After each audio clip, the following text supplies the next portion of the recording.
I cannot understand the French. They eat snails and frogs' legs. They speak the language of love, but you can never understand them. They're always neutral, but they've managed to develop one of the best fighter aircraft in the world today. I find it very, very puzzling. Just like today's car, the Renault Duster.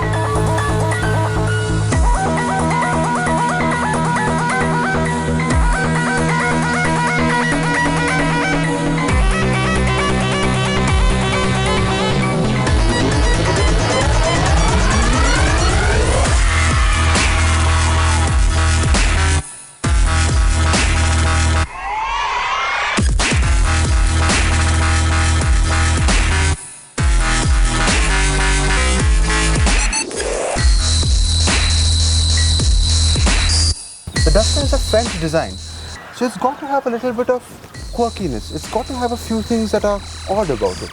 Take for example the large headlamps. They're nice with double barrels, but I've never seen this shape on an Indian car before.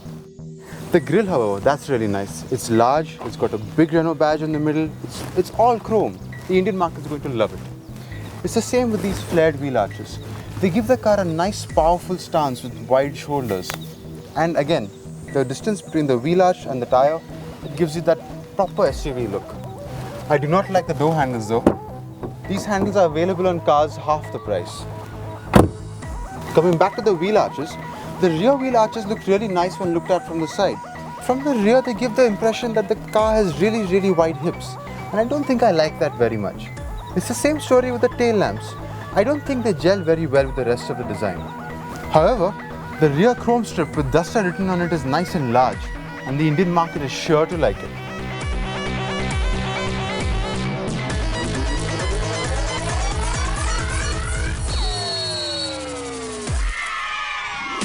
There are a lot of little things that might annoy you the first few times you get into the Duster.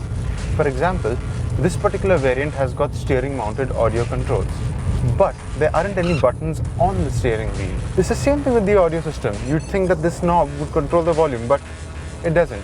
Instead, there are two volume control buttons on the side opposite to the driver. And if you have an aux cable plugged in, it makes it really uncomfortable to use. It's the same thing with the electric mirror adjustment. The knob is below the handbrake. For a car that's designed recently, it doesn't have any climate control. That's not to say that the AC isn't effective. There's even a rear blower with 2 speeds. But I do expect climate control when I'm paying 12.5 lakh rupees. The power window switches are placed really far ahead. Now everyone that has gotten into this car has had to hunt for the button more than once. Not only that, if you sit in the second row and rest your elbow on the armrest, you can possibly even roll the window down with your elbow. And that's a sign of really bad ergonomics. It isn't like there aren't any good things about the Duster's interior. For example, I've got the option pack. So there's really nice leather on these seats. Also, the space is really very good. I'm 6 feet tall, I'm comfortable. There's enough space for another 6-footer behind me. And then there's the boot. It's really, really humongous. The Duster's audio system is a really plain looking unit, but it has all the features required. It's got an aux in, it's got a USB drive, it reads MP3s, but the sound isn't that great. Now when you consider this price bracket of 12.5 lakh rupees, cars like the Skoda Laura come into play, and those have really, really good audio systems.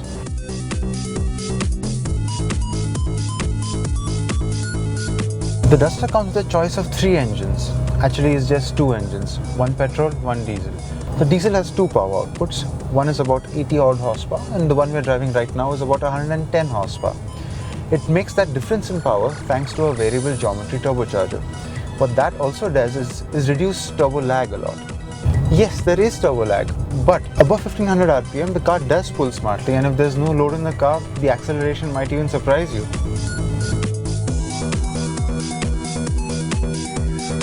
The version we're driving has a 6-speed manual gearbox, which is really nice. Mated to the 110 horsepower engine, you can cruise at about 80 km an hour at only 1700-1800 RPM in top gear, and that's really, really good for fuel economy. The Duster has a very, very well-tuned suspension. This is one of the few cars which, well, I shouldn't say car because it actually is the size and shape of an SUV.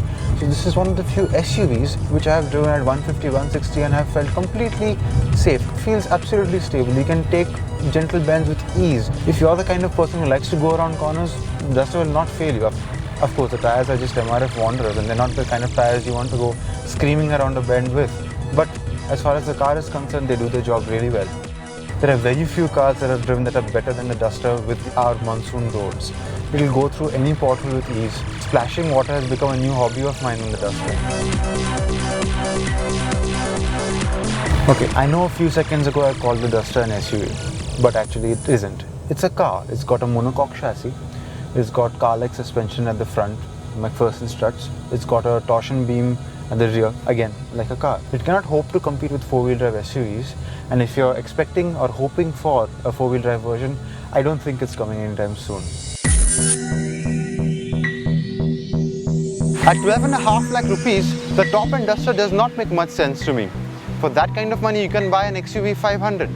However, the mid-level variants make far more sense to me, both to head and heart. You see, after a week with this car, I'm willing to forgive a lot of things that were annoying in the beginning.